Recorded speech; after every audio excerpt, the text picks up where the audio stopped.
Khadija Al Hanafi Moulaga. So we just heard this track from Fada Records, a label which connects LA and Marseille. Two seaside cities with a strong lifestyle. Phoebe and Lily-Rose, you're living in LA right now. You both grew up close to the ocean. Do you think it has an influence on the artist you became? The water, the light? Yeah, I mean, I think it's the same in Australia. You know, I mean, especially LA and Marseille, it's a city based on, you know, creativity and the arts and dance and music, and it's surrounded by this beautiful nature. And I think those two go hand in hand. I think creativity is inspired by nature and beauty. And so I do think there's a very strong parallel between Los Angeles and Marseille in that way. Yeah, I totally agree. And I actually have always felt more connected to France on the seaside side of things, because even though I live in LA and I love going to the beach over there, I don't live very close, so I don't actually go that often. But I grew up spending my summers in the Côte d'Azur, not far from here actually, and I found that using, you know, that time and those places as a chance to recharge is very inspiring, and it's actually what can make you be really excited to go back to work, or, you know, feel inspired for whatever next project you're taking on. Yeah. So all along these conversations today, we've discussed creativity, the importance of the collective. What drives you, what drives your creativity? Like, how do you inspire yourself? I feel like it's if you're looking for it, if you're open to it, you can find inspiration anywhere.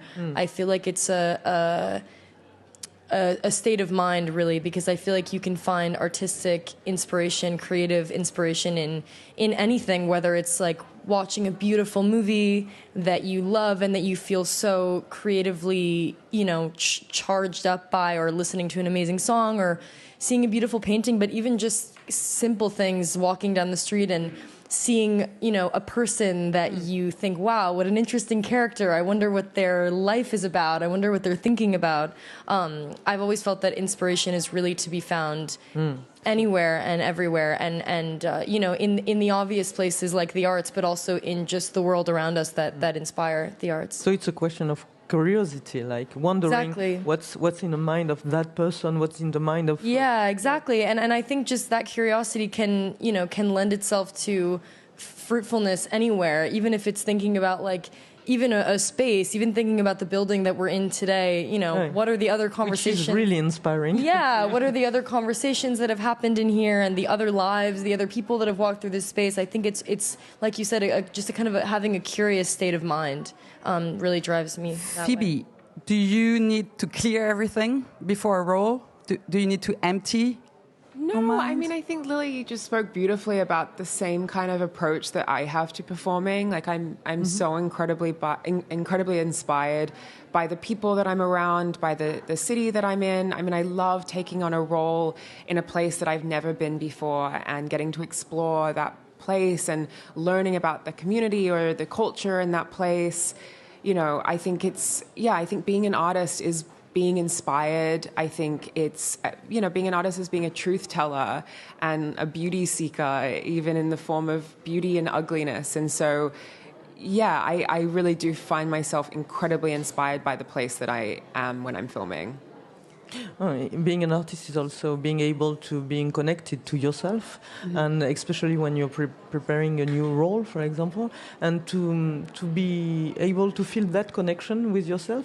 I think sometimes you're using songs to connect yourself to some emotional state. I think I've read that. Is that true? Yeah, when I'm taking on a role, I usually use a bunch of different kind of ways to get myself into the part and into the world that I'm playing in.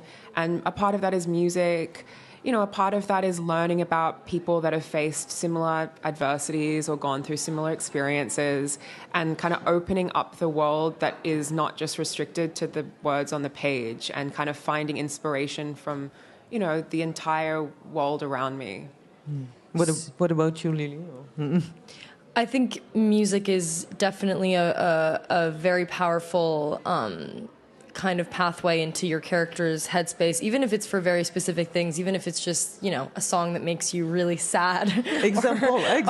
Or a song that makes you really happy or something like that. But I think also it's interesting that you were talking about, like, you know, the connection that you have to yourself to be in that mind space, because it's a very interesting parallel, I feel like, because you have to be at once kind of very connected to yourself and your feelings and your experiences, but also really projecting yourself into another person's experiences and oftentimes, you know, one of a person who doesn't exist, who you're kind of making up. And so it's you, but it's not you. I find that I know that, you know, different actors have like different kind of different perspectives on it, but to me it's very personal work, and to me it has to be, otherwise I don't know how to do it. Very vulnerable, like it's a very vulnerable kind of place, which is both very open and, you know, you're open to things, but you also really have to protect yourself, I find, because ultimately it is still you, and you're the one dealing with those emotions personally.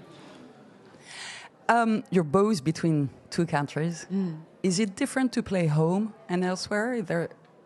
To play home, like when you do a movie in Australia, in America, the intimacy, is it the same freedom? I mean, for me, just being able to speak in my natural accent is just so freeing. But then, you know, there's an element of like a layer to the character when I'm using a different accent, like an English accent or American accent. And, you know, again, it's like goes back to like if I'm playing an American character and they're from Texas, like I didn't grow up there, so learning about what that kind of upbringing would feel like, would be like, and so it adds another layer to kind of the intricacies of what the character is. I totally agree. I think, of course, that there's a freedom that comes with playing something that feels close to home, but also I like the challenge of playing something that feels totally different, and I feel like I've said this a lot, but I almost like the feeling of thinking, how am I going to achieve it? Like, how am I going to do this right? And almost feeling like maybe I won't or something. You need that fear. Yeah, I like the fear. I like the fear because it feels very satisfying to then overcome it. And then I think also I really like the feeling of like returning to myself. I think when I've done roles that have really propelled me into like a challenge and have, you know, forced me to like go outside of my comfort zone, I really like the kind of calmness of returning to myself after that.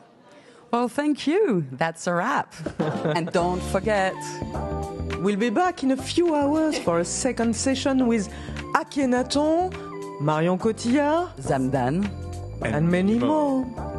Radio Chanel. Chanel. Radio Chanel. Marseille. Radio Chanel.